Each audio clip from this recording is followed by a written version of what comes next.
Welcome. My name is Corey Richardson, and I'm the CEO and Clinical Director of Integrated Care of Greater Hickory. We serve Hickory, Lincolnton, and Gastonia, North Carolina, and we have a variety of recovery services from medication-assisted treatment and counseling to peer support, transitional housing, transportation, pharmacy services, and prevention services. My doctorate is in applied health science research, and my master's is from the College of Medicine. Uh, I'm a licensed clinical addiction specialist and also a licensed clinical supervisor.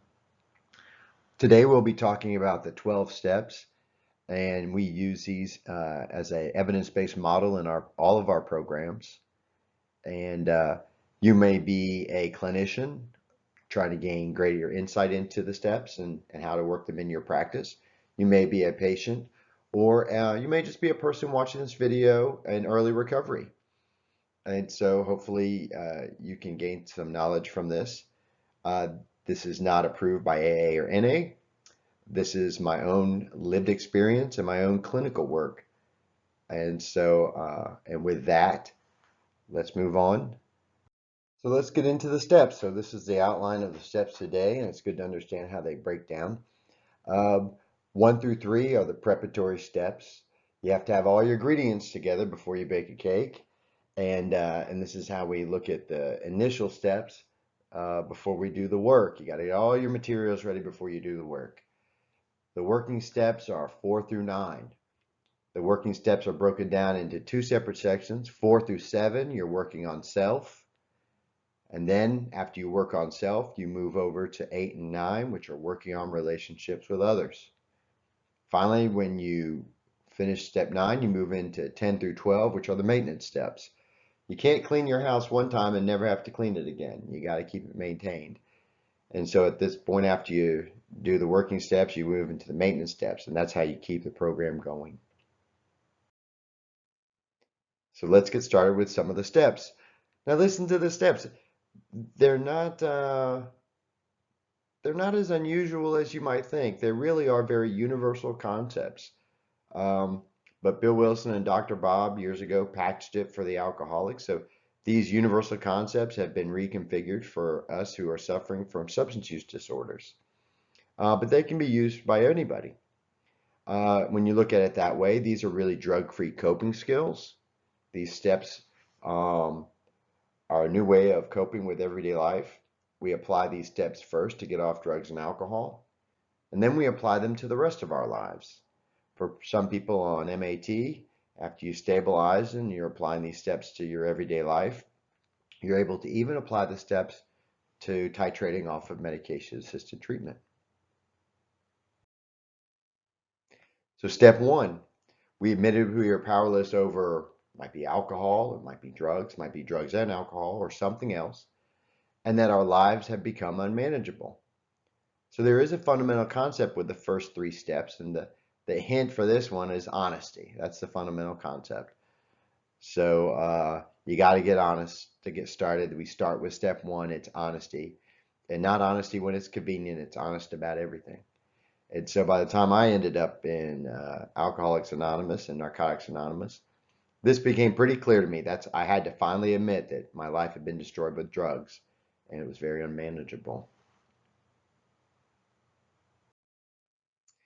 In our program, we start you off after you get started, and you can admit you need help with an autobiography.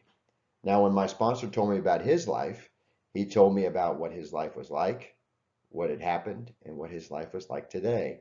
So it opened me up in a lot of ways to consider the first step and a little bit of the second step. And so he wanted me to tell him about my life. And I had to prove to him that my life had been destroyed by drugs and alcohol. And I did it through something that was very autobiographical. And we really got into my life.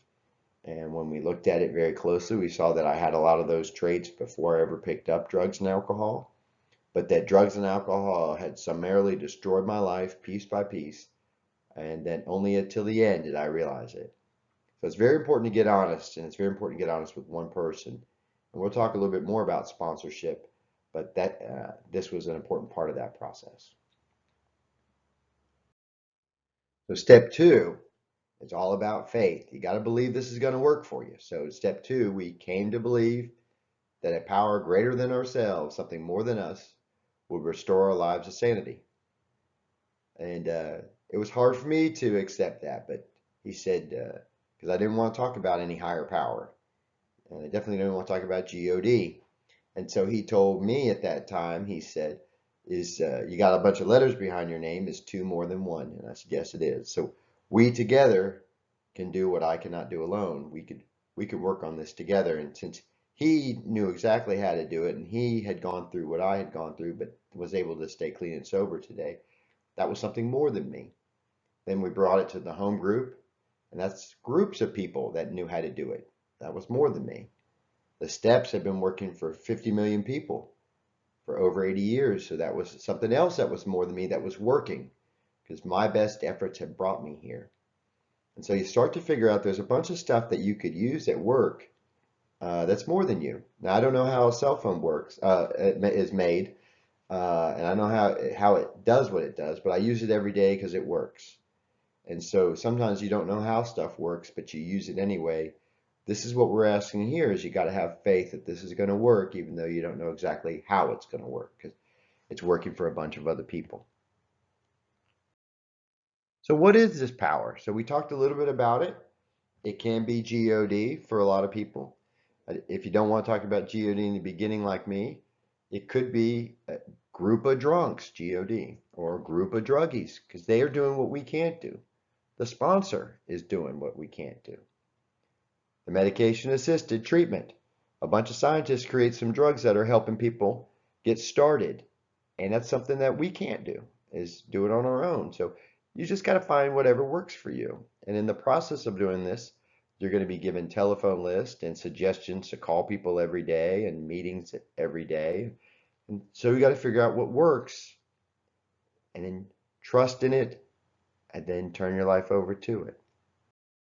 So in step three, we said we got to start trusting, and we made a decision to turn our will and lives over the care of this program, our process, our God as we understand God. And that's what I did. If you told me that you were able to get honest about what the disease had done to you, and you told me in step two that you believe that this worked for all these other people, and you believe it might work for you, in step three, you got to take the next step and turn your will and your life over. And so all these little suggestions have got to be rules. I didn't like that idea one bit. And I told my sponsor that. I said, listen, Bill, uh, I want control over my life. I like to make my own decisions. And he said, Corey, your best decisions have brought you here. And he was right. My very best efforts in life had almost killed me. And so he said, if you turn your will over and your life over to this simple program, we can't do any worse than you've done. And so he made some real good sense there. And everybody that I saw in these programs, their lives had turned out pretty good. They had turned their life around. So if it worked for them, all I had to do was take some simple suggestions and do the same thing. So now that I had worked through these first three steps, and it had taken me months to work through them, we finally were able to move over to what we call the working steps. I was of good spiritual condition. So when you decide that you turn everything over, that you're powerless over, means drugs, and you turn your life over, you're left with something that you can work with. So if you're turning all this stuff over that you're powerless over, you're left with something that you should be able to work with. And I didn't really know what I was able to work with. And he said, you're able to work with your own effort. That's what we're going to focus on, is working on your effort, you. Leave everything else at the door. So in step four, we've got to make an inventory. And just like in a kitchen, you keep what's good and you throw out what's bad. We make an inventory of ourselves. I had a lot of bad. Over 10 years of active addiction, I had a lot of bad. I seemed in my active addiction to collect a lot of bad stuff and throw out anything good. So we need to make an inventory. I didn't know how to do that. So he said, first thing you're going to do is go home and you're going to make a long list of people that you're mad at, you have resentments of, that you'd like to get back. Well, that was something I could do. I was in early recovery and I had a lot of hostility and anger, and I was very upset most of the time. And so when he said, go home and make a list of your people you're mad at, I said, now we're getting to the nitty gritty. I can do that. This other spiritual stuff was hard for me to conceptualize, but I could definitely make a resentment list. So I made a very long list, and I was really eager to meet him the next time so I could go over my list.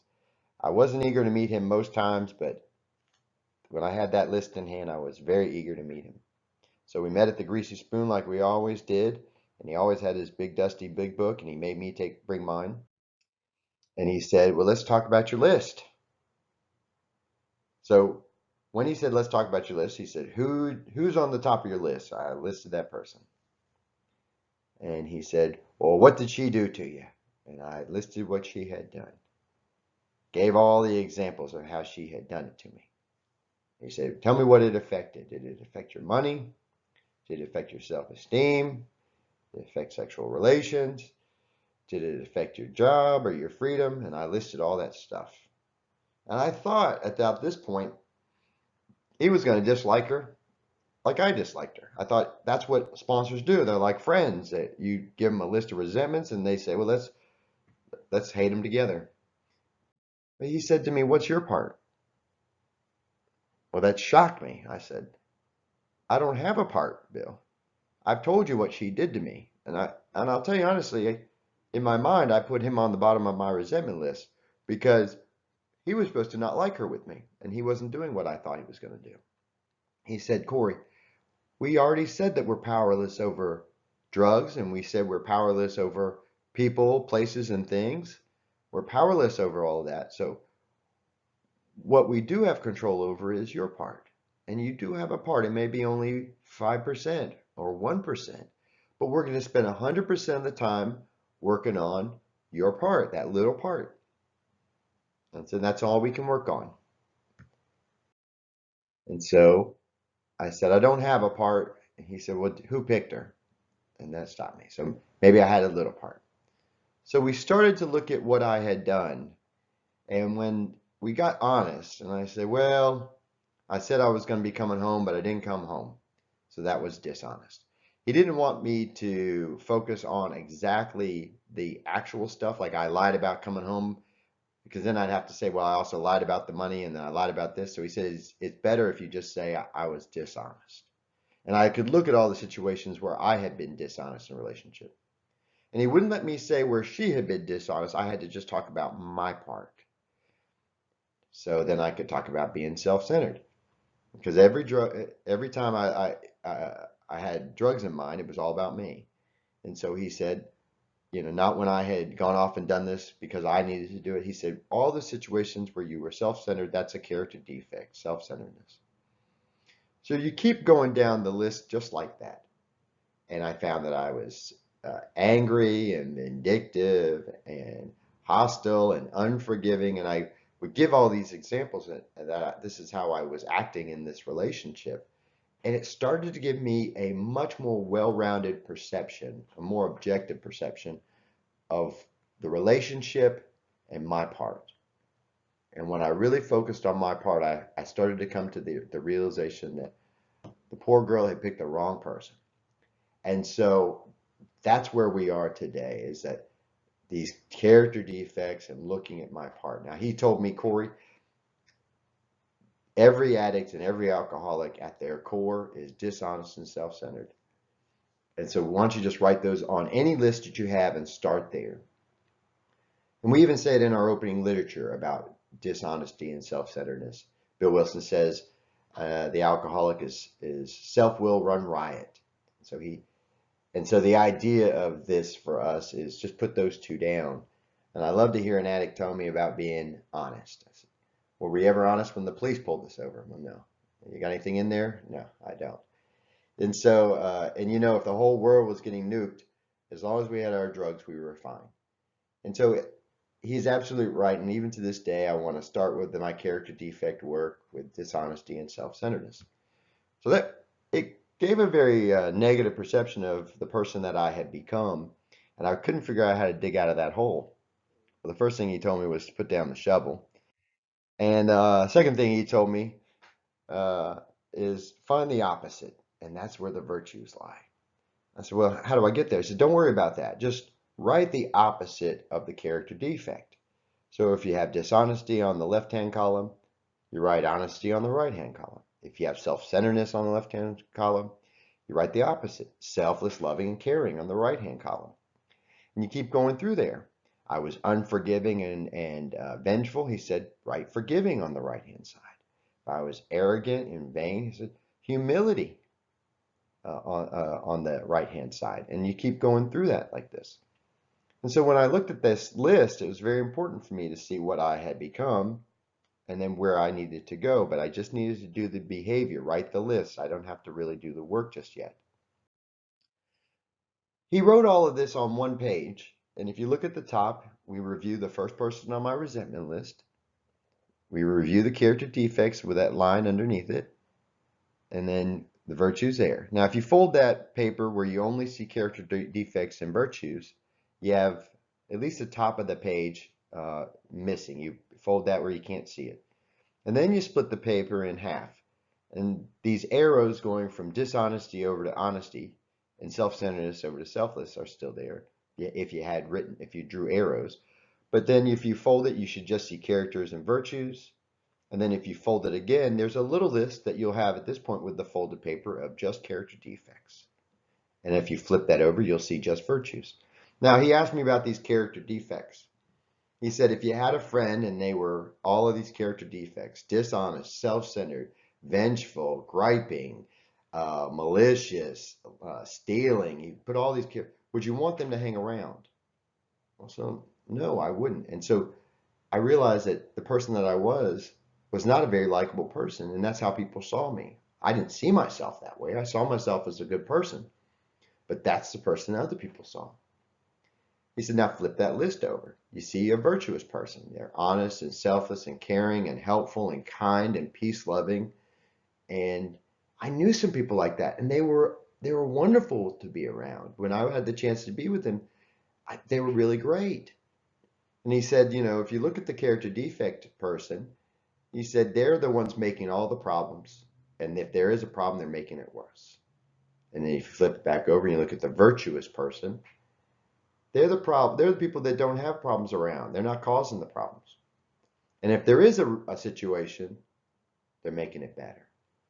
And my goal was to get from this person, the character defect list, over to the virtuous one. And this is how we got to do it. He'll talk to me. The steps will show you how to do it. Now, there is a quick fourth step, and he taught me this in the rooms. It was really easy for me to take everybody else's inventory when I first put down the drugs. He said, the first thing you ever put down, after you put down the drug score, the first thing you picked up were your judgments and opinions of other people. And he was absolutely right. And it was so easy for me to take everybody else's inventory, but it wasn't too easy for me to take my own. So there was a guy that came into one of our meetings back at the clubhouse in Kentucky. And he walked into the rooms, and he made my blood boil. Couldn't stand the guy. So my sponsor noticed this in me, and he said, what's going on? I said, oh, Bill, that guy over there. He's vain, he's arrogant, he thinks he knows everything. And I went on, and he said, oh my, Corey, who does that remind you of? And it stopped me in my tracks. I knew exactly who that reminded me of, myself. So when somebody was able to get that reaction out of me, that in my gut, I realized that those character defects that person had were exactly the same character defects of myself. And it was a real quick way of me first knowing that my spiritual condition was not where it needed to be. And second, it told me what I need to work on in myself. And as time went on, the same people did not elicit that kind of resentment and judgment. The same kind of people elicited a lot of pity. And I felt real sorry for them that they had to suffer with those character defects. Because really, putting down the drugs is not the end result of any of this. Putting down the drugs is the beginning of the work. The character defects are the work. The rest of the work, after you get abstinent. My sponsor told me quickly, he said, drugs and alcohol, Corey, are not your problem. You are your problem. And that was hard for me. But this is why steps 4 through 7 help us fix the problem. So when I brought my list, my inventory work to my sponsor, that's step 5. And what you do is after you do the first one off of your resentment list, you go to the second one. So we admitted to God, to ourselves, and to another human being the exact nature of our wrong. That other human being would be your sponsor. And you bring that resentment list and you work every one of those as a step 4. And he said, go to the next one. And you know what's funny is I looked at all the character defects on the second person on my resentment list, and it looked a lot like on the first. And I went down to my third person on my resentment list, and the character defects were all the same again. He said, do you see something happening? I said, yeah, all my character defects are causing all these problems. I'm the common denominator. And I got a lot of insight into all these situations I was in. I was at fault. Now, step 6, we start to make a difference. And I like to look at step 6 as a fake it till you make it step. We were entirely ready to have God remove all these character defects. How are you going to prove you're ready? You got to act differently. So he said to me, going from being as dishonest as you were to honest is going to be hard. You're going to have to fake it till you make it. Going from self-centered to being selfless, loving, and kind and caring is going to be hard for you. You're going to have to fake it till you make it. I said, well, how does a person fake honesty, Bill?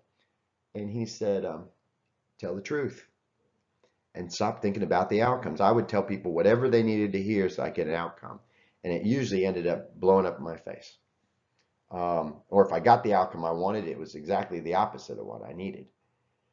And he said, and selfless, loving, and kind, how do I get there? He said, well, you got to fake it. I said, how in the heck do you fake being selfless and loving and kind and interested in other people? He said, you got to just fake it. And he said, go to work and ask one of your coworkers about their kids or how their kids are doing, how their family's doing. So I asked a woman at work as a situation that I was in, say, how are your children? And I didn't care, but I looked her in the eye and I listened to what she said. And then the next weekend I did the same thing. I vaguely remember something about her son in baseball. How do you do in the baseball? She told me, and I was a little bit more interested the second time. Well, as this went on, I figured out I was really very interested in how he was doing. And a new person started to slowly emerge. But I had a problem with this term fake it till you make it. In step 1, you told me to be honest, and now you tell me to fake it. He said, well, it rhymes, so a person whose brain is messed up will remember it. And after 10 years of addiction, my brain was pretty messed up. And he said, fake it till you make it is like practicing. You give a little kid a violin and it's screech, screech, screech. It doesn't sound like music, but he's got to keep practicing and practicing. And he's got to believe he could become a virtuoso. And after a while, it starts to sound like music. And so in this process of step 6, and I was acting like a new person and I was ready for these character defects to come off of me. Something underneath there, kind of like when you're chipping away marble, there's some statue maybe underneath there that's beautiful. So I was just chipping away at the defects. I didn't have to work on the virtues. I just had to try to get rid of the defects. In step 7, I realized that there's something missing. There's something to carry me over the finish line, and it had to be more than me. Just like with drugs and alcohol, I had to have trust in something more than me to take away the alcohol and take away the drugs. To take away these character defects, it has to be something more than me. And this more than me is a process. So I was trusting in the sponsorship, I was trusting in the steps, I was trusting in the home group, and I was starting to have a concept of higher power that worked for me. And I gave all these character defects up to that. And when it was convenient, I didn't take them back. And that's how you start packaging this 4 through 7 and working on self. And it's a lifelong process, but that's how you got to 7. When you're of good spiritual condition, then you can start to go back to the other people. So step 8 and step 9, as we said, are working with other people. It's a process. I used to say I was sorry all the time. Hey, I'm so sorry for stealing your car. Can I borrow it? I'm so sorry for taking your money. Do you mind if I borrow some? And so people had heard sorry from a lot of us for a long period of time, and then we go back and do it again. Making amends is not saying I'm sorry. Making amends, 8 and 9, are about making it right. And so in step 8, I had to make a list of people I had harmed and became willing to make amends to them all. So I had some homework again. He said, bring me a list of people you had harmed, and we're going to talk about it next time. So I brought that list back to Bill, and it's Bill H. in Kentucky, and I had 3 people on the list. He said, that's it? You don't have anybody else? 10 years of active addiction? I said, I can't think of anybody. And so he said, pull out that resentment list. Pull out that resentment list and let's look at it. And then I saw what he was going to say. That was my amends list. Everybody that I had a long-term resentment with, if it was somebody in the grocery store, if it was a this or that, that was the list. And I thought, well, I wish I wouldn't have made that list so long. Long list. And so that was the list. I had to become willing to make amends to them all. And some of those people, I just could not see how I would be able to do that. But I was willing to do anything for drugs. I was willing to do anything to stay drunk or stay high. So I had to be willing to do whatever that was suggested. And so that was step 8. I became willing.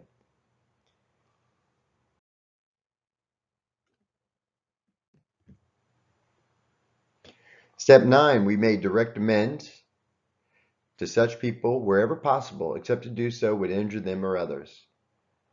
But believe me, you're not going to be able to try to argue that you would injure all these people on this list if you try to make amends to them. And so you're going to have to make some direct amends. I said, well, some of these people are going to slam the door in my face. And he said, that's what they need to do to heal. Some of these people aren't around anymore. They have died of overdose. And he said, at some point we have to make other amends. We have to do something in honor of these people to make it right. And that might mean working at a shelter. That might mean a whole bunch of stuff. If you've stolen from a company and you don't want to try to get the police to somehow arrest you for it and all of that, you might have to go buy a gift card and then cut it up. So I was working with somebody and he did exactly that. He bought a gift card. He thought about what he had stolen while he was high. He added the interest to it. He bought a gift card and he cut it up. So I mean, step 9 is making it right, not saying I'm sorry. Where the bone breaks and it heals back in normal configuration, a healthy normal healing, it becomes fibrotic and it becomes so strong at that spot. It becomes stronger there than anywhere else on the bone. And so we become stronger where we were broken before. We have resiliency. That what we thought made us weak and helpless actually is where we become our strongest in helping other people. So step 9 is about making amends whenever possible. And it's very hard to do that. You say, you explain to them the exact nature of your wrongs and that you want to let them know that that's where they get a chance to tell you where you forgot some things or that's not exactly how they remember it, and you listen and then you try to make it right. And a lot of us will have that inclination to say, well, she hurt me too.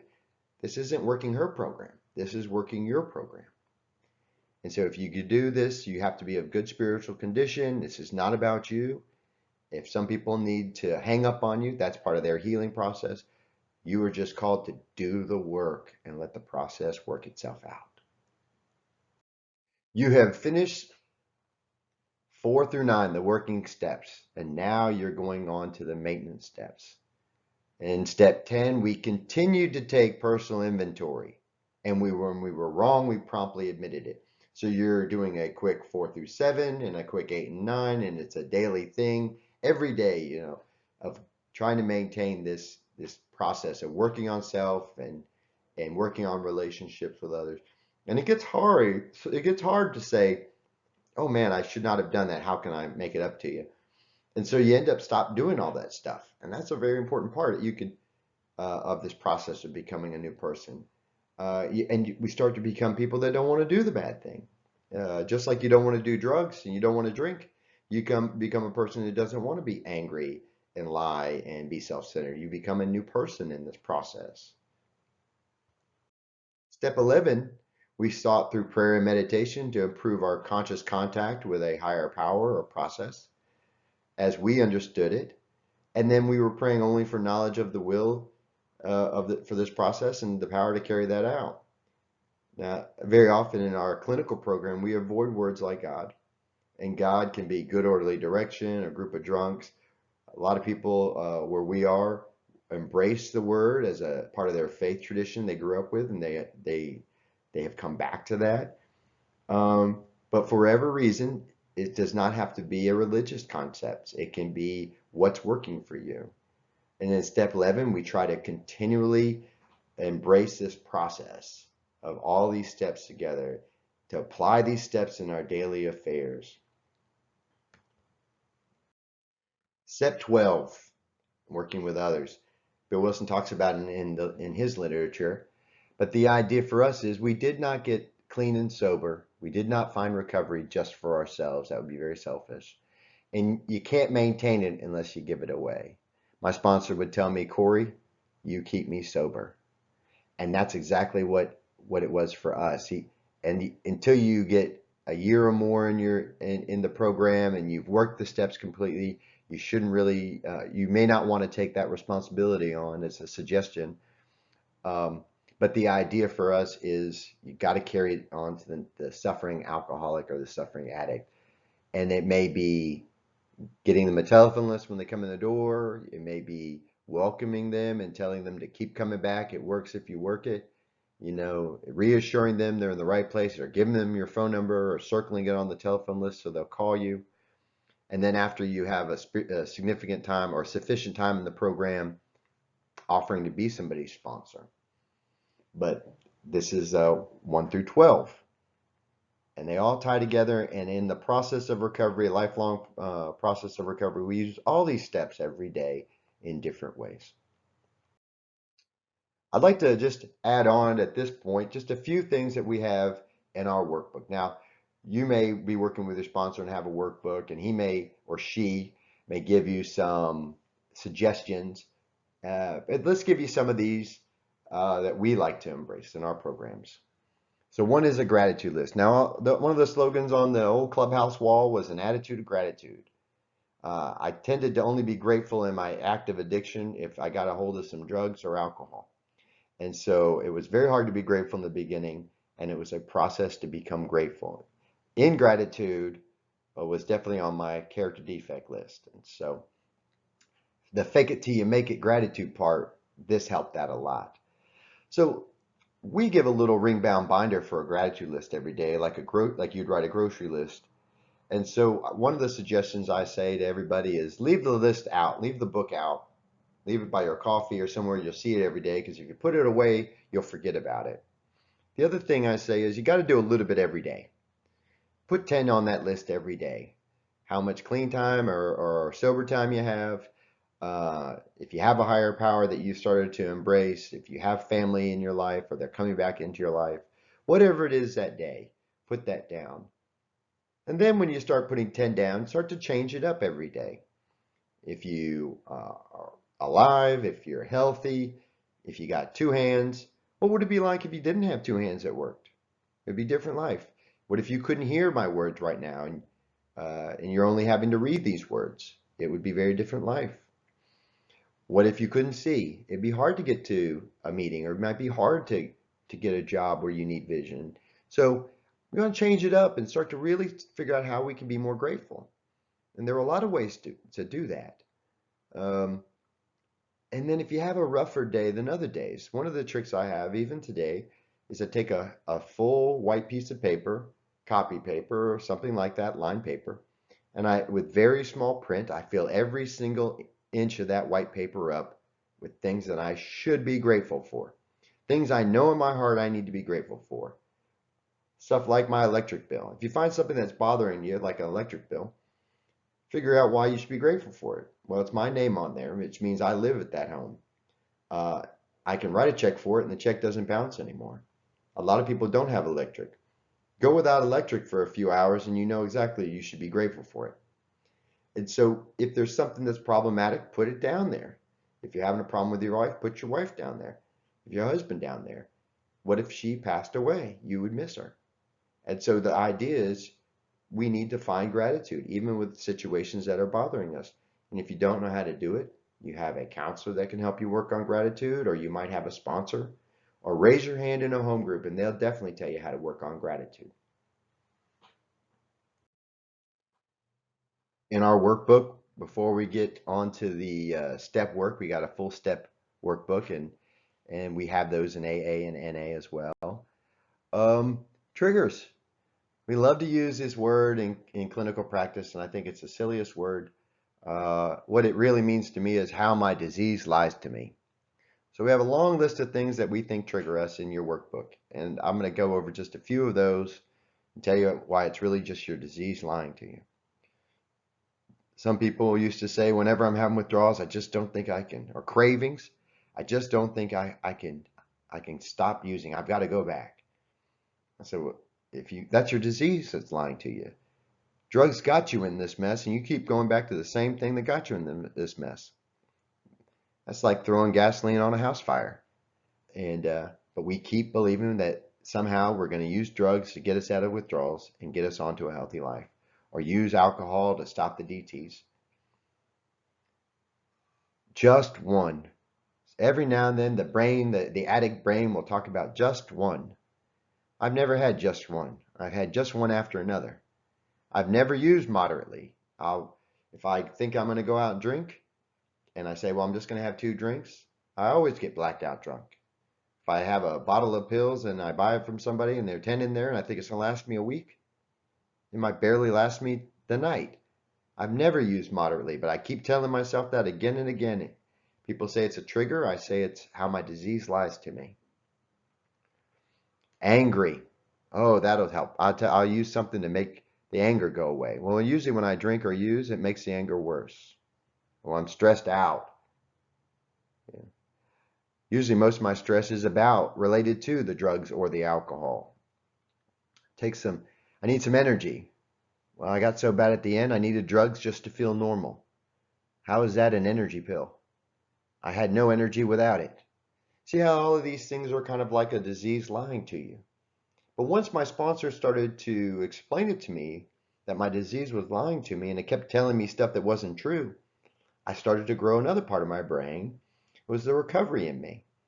And over time, the recovery got louder and louder, and the addiction got quieter and quieter. Addiction never really goes away, but it gets so quiet, I think it's gone. It's never gone, but I usually just hear the recovery. So that's how I look at triggers, and that's how I look at my disease lying to me. How would you get a sponsor? There are a lot of different ways, but let me tell you some of the suggestions I have. One of the things is to think about a sponsor as a dealer in recovery.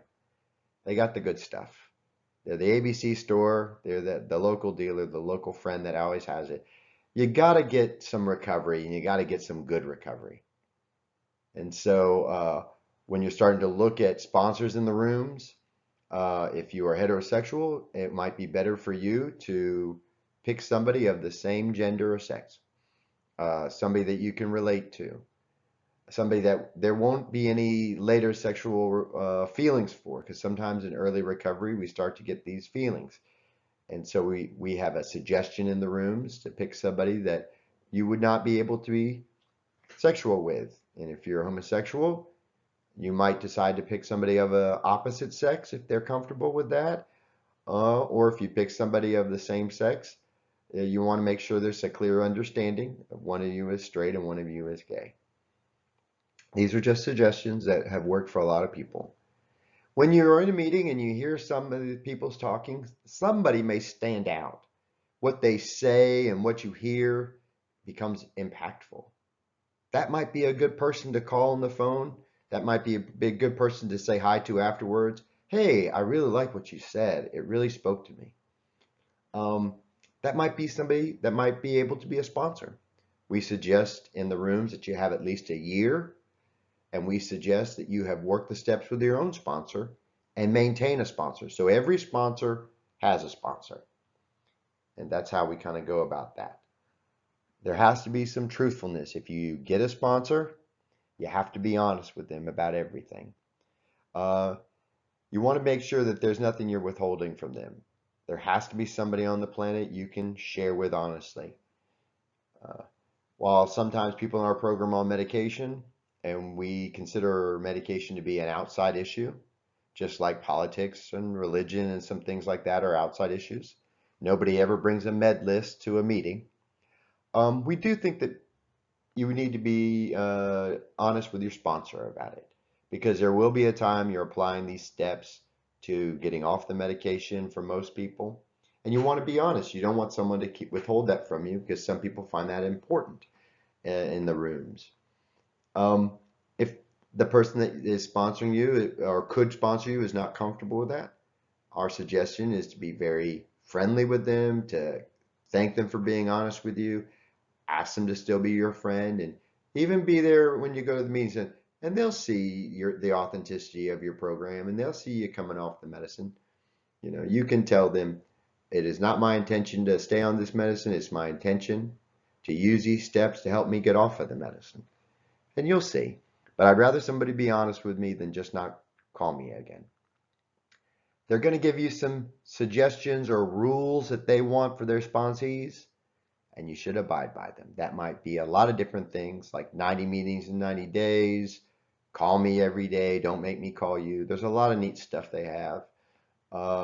And you would want to follow those suggestions. They may not always make sense to you. I remember when I watched the movie Karate Kid, I thought, that old man is making the young Karate Kid wash his car. He's making do all these different things. I thought that was the craziest thing I'd ever heard of.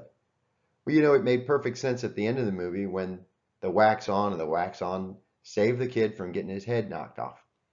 And so my sponsor was having me do some certain things that I didn't know how they worked, but I knew they were working for him, and I knew they would work for me if I tried them.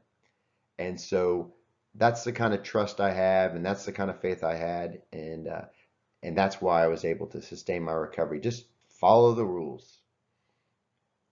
And if the person that you really like cannot be your sponsor because they have too many already, you might ask them to be a temporary sponsor.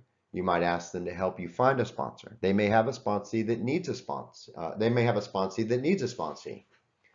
And it doesn't mean you can't call them. You can still ask them, can I call you every day? Sometimes people will change their mind after they see your authenticity. So these are just some ideas about sponsorship, and I'm sure other people have other ideas. I have some suggestions for meetings. These are the ones that were given to me by my sponsor. He had some rules, and one of the rules he had was go to the meeting and be no less than 15 minutes early and no less than 15 minutes late after the meeting by your watch. I said, my goodness, I used to like to walk in a meeting a minute before the meeting and leave right before it ended. He wouldn't let that happen. I had to really fully participate with the meeting. And to do that, I had to engage with people before it and engage with people after it. Well, I figured out there was a meeting before the meeting, and then I figured out there was a meeting after the meeting. I started to get people used to know my name, and I used to get to know their names, and I would go sit with them. If they don't know your name in a meeting, you're not really going to that meeting. It's definitely not your home group. Make the coffee, put out the chairs. He had me do all this stuff. He even had me clean ashtrays back in the day, and I didn't smoke, and I was really upset about that. I said, man, I'm not even smoking. Why do I have to clean the ashtrays? He said, if there were drugs involved, every time you cleaned the ashtrays, you'd ask where the rest of the ashtrays. And he made a very valid point. He said, if you would just give me 5% of the effort you gave your addiction, you would teach this stuff. And he was right. If my dealer said, bring some donuts on the way, I wouldn't ask him why. I'd ask him if he wanted sprinkles or not. So the idea is give yourself completely to this program. You don't have to know why all this works, but what it was doing was anchoring me in the meetings. It was anchoring me to these people that found a way to stay clean and sober. Sit where the readings are. Put your butt right there where the reading is, and that forces you to read it. You have to hear your voice in these readings. And I hated reading out loud, but I did whatever he told me. Sit away from the door. I used to want to sit right by the door, and he would wave me over. Nope, we're going to sit over here. there was this idea that maybe if I wanted to, I could slip out, and he didn't want me to do that. He wanted me anchored in the middle of the meeting. I couldn't just sit there and watch the clock. I had to really be engaged. He said, look people in the eye and smile. And I had told everyone I wasn't really comfortable in social situations. He said, well, you sure were when there were drugs involved. So you had to try to be a new person. And I looked people in the eye, I smiled, I said hello. He wanted me to catch a ride with somebody when I didn't have a car. And then when I got a car and got my driver's license back, he wanted me to offer people a ride. And when someone's waiting for you to pick them up for a meeting, it's hard to not go. I didn't like talking in meetings. It's hard to imagine that, but back in the day, I didn't like the meetings. I didn't like talking in them. And he said, well, I don't want you to really worry about what you're going to say. Just raise your hand. So, what am I going to say? If you don't have anything to say, just say, my name is Corey. I'm a grateful recovering alcoholic addict. And with that, I'll pass. And that's exactly what I said. I raised my hand and I said exactly that. I think maybe the first time I said my sponsor makes me raise my hand, it got too many chuckles and I didn't say that again. And so the idea for me is to hear my voice in a meeting every single time. And as time went on, I started to offer up my situations in my life. I found that I didn't have problems anymore. If I was sober and on top of the ground, I didn't have any problems. I just had opportunities to make my life better. So I would raise my hand and talk about situations. And then as time went on, I was able to do what everybody else was doing, just offer my experience, strength, and hope.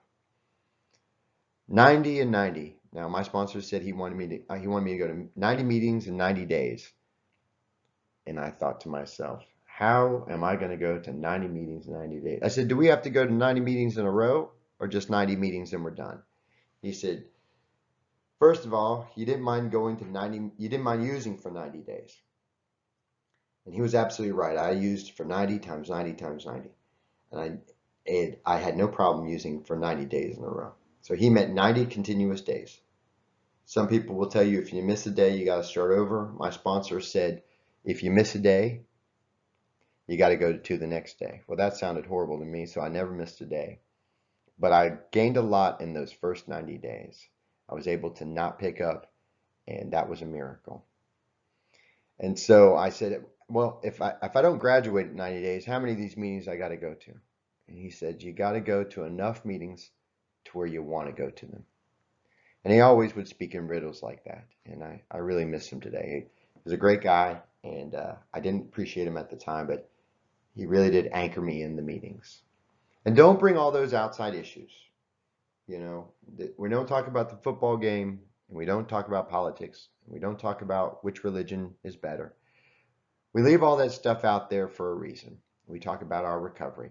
That's why so many people of different races and ethnicities and different gender and all these different people can come together and love each other like a family. I don't have to like anybody in the rooms, but I do.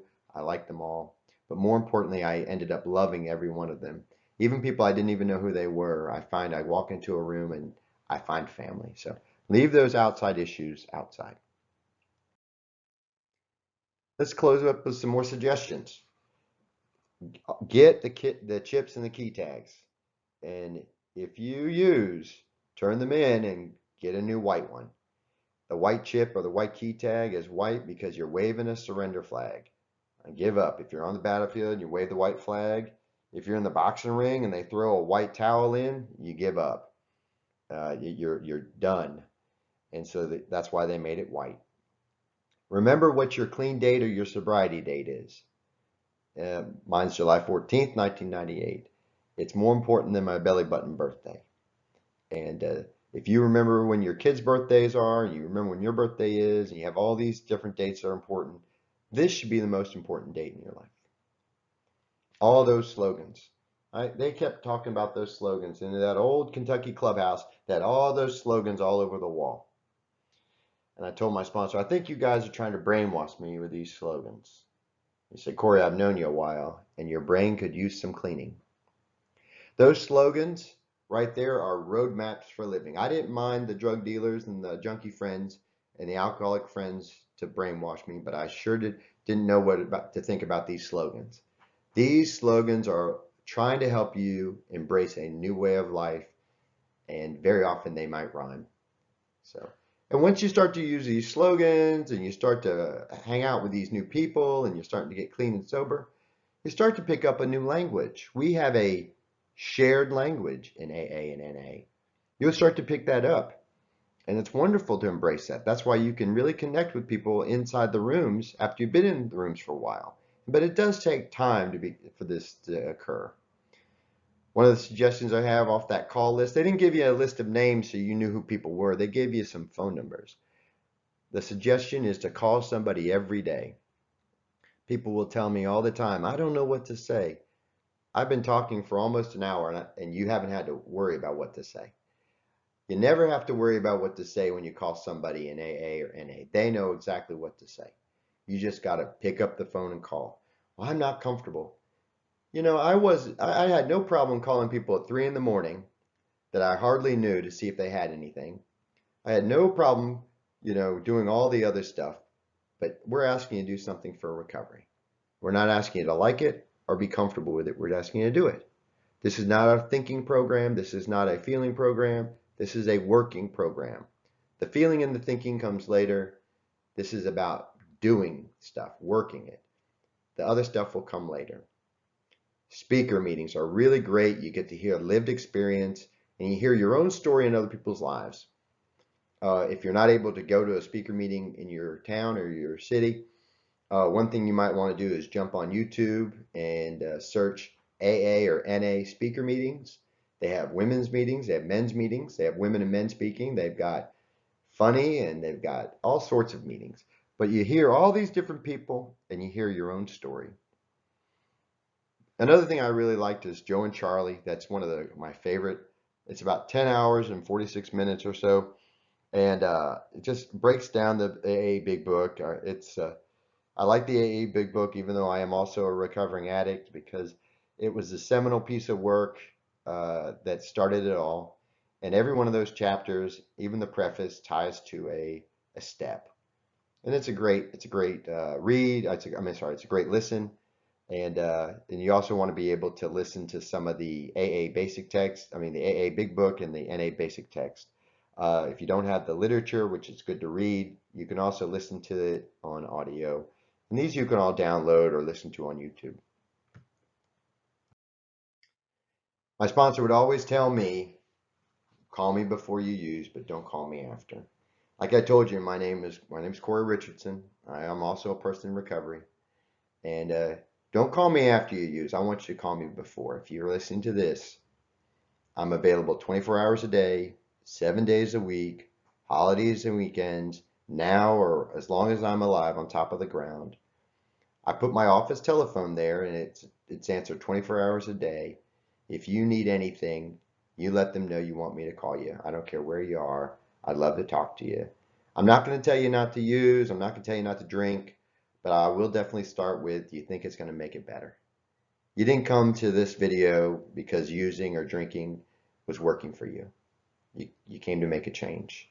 I hope some of these suggestions have helped. And these are the 4 legs of my chair in recovery, and this is what I keep using today. Meetings, meetings, meetings, meetings, meetings.